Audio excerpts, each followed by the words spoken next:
আসসালামু আলাইকুম আমার ভালোবাসার ভাই ও বন্ধুরা, আল্লাহর রহমতে আপনাকে দোয়ার সহযোগিতায় মহান আল্লাহ তাআলা আমারে আবার ইব্রাহিম কার্ডিয়াল হাসপাতালে আনলো। আলহামদুলিল্লাহ, আল্লাহর রহমতে আমার রিপোর্টগুলো সব ভালো বাইরেছে।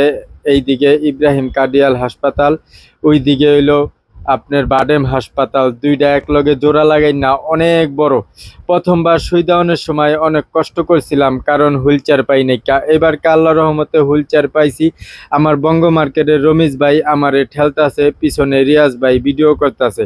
আলহামদুলিল্লাহ, অনেকগুলা গেট পার হয়ে আইলাম রক্ত পরীক্ষার এই জায়গায়। রক্ত পরীক্ষা নিরীক্ষা করে আবারও বাডেমের ভিতরে। বাডেম আর ইব্রাহিম কার্ডিয়াল হাসপাতাল জোড়া লাগাই না, আমি তো আপনাকে সবাইরে কইছি। আল্লাহ জানি কেউ রে এই হাসপাতালের ভিতরে না আনে। মহান আল্লাহ তাআলা আমাকে সবাইরে সুস্থ রাখুক, শান্তিতে রাখুক, দোয়া করি ভাই। আপনারাও দোয়া করেন, আল্লাহ জানি আমারে 3 মাস পর পর একটা করে সুই দিতে দেয়। আলহামদুলিল্লাহ, এই আফায় আমারে চিন্না লাইলো। আমরা রাস্তাটারে এলোমেলো কইরা লাইছি, কই থেকে কই যামু কইতে পারতাছি না। আরেকবার আমার আসিফ ভাই, আমার ইব্রাহিম ভাই আমার লগে আসিল। হেরা অনেক কষ্ট করছে, ঘন্টার পর ঘন্টা এই জায়গায় বয়া থাকুন লাগে।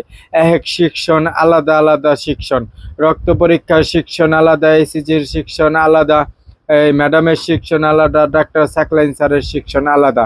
তো এইবারকার ডাক্তার সাকলাইন স্যারের ভিডিও করার অনুমতি পাইলাম না, যে কোনো কারণবশতই। যাক আলহামদুলিল্লাহ, আল্লাহ জানি এই হাসপাতালের ভিতরে আমাকে কেউ না আনায়। কিন্তু আল্লাহ বাঁচাইলে আমার যে চিকিৎসাটা হইব, আমি যে এইবারের দ্বিতীয়বারের মতন সুই দিতে পারবো, এটা আমি কোনোদিন কল্পনা করতে পারি নাই।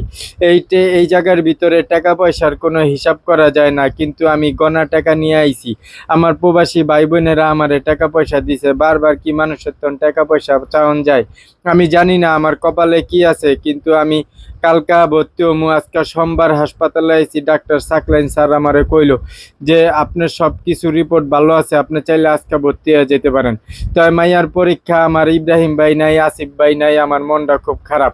আমি আমার রমিজ ভাইরে নিয়ে আমি হাসপাতালে আইছি। তো ডাক্তারে কইলাম, স্যার আমরা তো প্রস্তুতি লই নাই, কে আল্লাহ বাঁচাইলে মঙ্গলবার দিন আহি। স্যারে কইলো ঠিক আছে, মঙ্গলবার দিন আহেন। যাক আলহামদুলিল্লাহ, মনটারে খুশি নিয়ে বাইরেইতেছি। আমি জানি না এই জায়গায় কয় টাকা লাগে, কয় টাকার ধাক্কা। লিভ করা হাসপাতাল, অনেক বড় হাসপাতাল। এই জায়গার ভিতরে আমাগো মতন গরিব মানুষ রিস্কালারা কোনোদিনও চিকিৎসা করাইতে পারে না।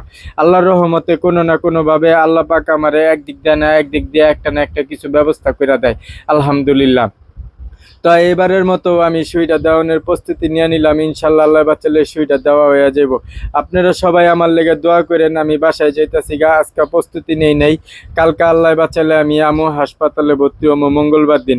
আমি জানি না টাকা পয়সা শর্ট পড়ে কিনা, কিন্তু আল্লাহর রহমতে আমার প্রবাসী অনেক ভাই বোনেরা পাকিস্তানেতে, ইন্ডিয়াতে সবাই আমারে সাহস দিছে, আলী ভাই যান, টাকা পয়সা লাগলে জানায়েন, আমরা আরো টাকা পয়সা দিমু।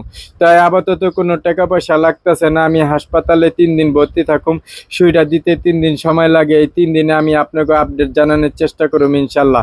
ভিডিওটা সবাই শেয়ার করে দিয়েন। আমার ভালোবাসার অনেক ভাই ও বন্ধুরা আমার এই টাকা দিয়া পয়সা দিয়া সাহায্য সহযোগিতা করছে, হেরা দেখলে হ্যাঁ পরনটা একটু ঠান্ডা লাগবো। রিক্সা পাইতাছি না, তাই অনেকগুলা রিক্সারে জিগাইয়া, চরে কোনো রিক্সা যাইতে চায় না। চরে এলো গ্যাঞ্জাম লাগে, জামজটের রাস্তা। যাক আলহামদুলিল্লাহ, অবশেষে একটা রিক্সা পাইছি। সবাই ভিডিওটা শেয়ার করে দিন।